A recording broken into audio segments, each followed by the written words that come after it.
একদিন বিশ্বনবী বললেন, বান্দার কোনো হক আল্লাহ কোনোদিন ছেড়ে দেয় না। আল্লাহর হক আল্লাহ মাফ করে, বান্দার হকের মাফ নাই। যদিও আমি নবী, আমার উপর যদি কোনো হক থাকে বলো, আমি দিয়ে দেব।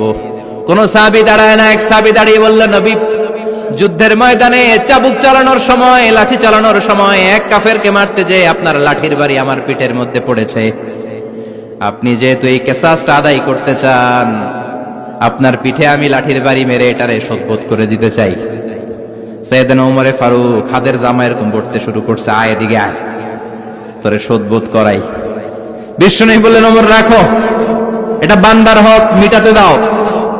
বিশ্বনবী বললেন, আসো, তুমি এসে আমার পিঠে লাঠি দিয়ে চাবুক দিয়ে বাড়ি মারো।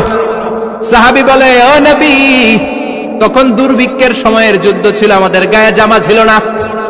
যখন আপনি আমার চাবুকটা পিঠের মধ্যে মেরেছেন, আমার পিঠে তখন জামা ছিল না। আপনি